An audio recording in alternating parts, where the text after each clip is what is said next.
شام اور برما میں شمالی کوریا کے اسلحے کی ترسیل۔ دنیا کے کسی خطے میں جنگ چھڑ جائے تو عالمی طاقتیں اس خطے میں انسانیت کے قتل عام کو اپنے اسلحے کی بہترین مارکیٹ سمجھتے ہیں۔ ایک طرف لوگ ایک دوسرے کی گردنیں اتار رہے ہوتے ہیں تو دوسری جانب اسلحے کا کاروبار کرنے والے پھولے نہیں سما رہے ہوتے۔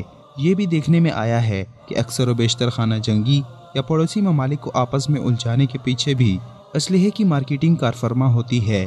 امریکہ اس خونریزی کے ذریعے دولت کمانے کی سب سے بڑی مثال ہے، جس نے مختلف ممالک میں جنگی ماحول ہی اسی لیے پیدا کیا کہ وہاں اسلحہ فروخت کیا جا سکے۔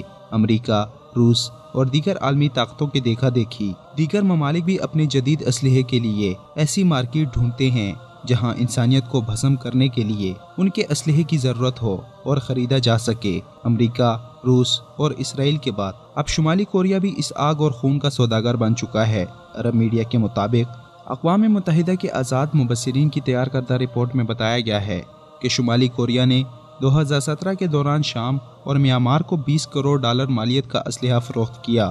یہ رپورٹ سلامتی کونسل کی عالمی پابندیوں کی نگران کمیٹی کو بھی ارسال کی گئی ہے، جس کی تفصیلات خبر رساں ادارے رائٹرز کو بھی موصول ہوئی ہیں۔ 2 فروری کو شائع ہونے والی اس رپورٹ میں کہا گیا ہے کہ شمالی کوریا نے چین، جنوبی کوریا، روس، ملیشیا، ویتنام اور دیگر ملکوں کے بندرگاہوں سے بحری جہازوں کے ذریعے جعلی دستاویزات کے ذریعے یہ اسلحہ میانمار اور شام کو پہنچایا۔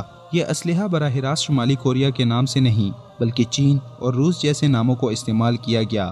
شمالی کوریا کی طرف سے اس رپورٹ پر کوئی رد عمل جاری نہیں کیا گیا، جبکہ چین اور روس نے اس پر تشویش کا اظہار کرتے ہوئے کہا ہے کہ وہ پیانگ یانگ پر اقوام متحدہ کی پابندیوں کے نفاذ میں مدد کریں گے۔ مبصرین کا کہنا ہے کہ انہوں نے بیلسٹک میزائلوں کے شعبے کے ماہرین سے اس معاملے میں مدد حاصل کی۔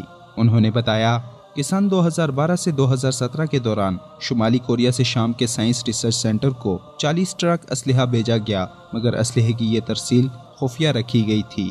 یاد رہے کہ شام میں بشار الاسد اور ایران نواز شیعہ ملیشیاؤں کی جانب سے مسلسل 7 سال سے نہتے اہل سنت مسلمانوں کا قتل عام جاری ہے۔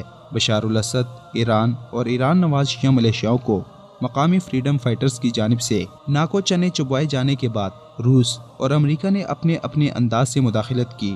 روس نے شامی درندوں کے ساتھ مل کر نہتے مسلمانوں کا قتل عام کیا اور لاکھوں لوگوں کو شہید کیا، جبکہ اسی شمالی کوریا کے اسلحے کے خریدار برما نے گزشتہ سال صرف ایک ہفتے میں 10,000 سے زائد روہنگیا مسلمانوں کو قتل کیا۔ عالمی طاقتوں کا اسلحہ زیادہ تر وہیں فروخت ہوتا ہے جہاں مسلمانوں کی گردنیں اتاری جا رہی ہوں اور ان کی نسل کشی کی جا رہی ہو۔ مسلمانوں کو عالمی سطح پر ختم کرنے کے لیے جاری مہم میں تمام عالمی طاقتیں ایک ہی پیج پر ہیں۔ ایسے میں امت مسلمہ اور خاص کر مسلم حکمرانوں کی بیداری ضروری ہے۔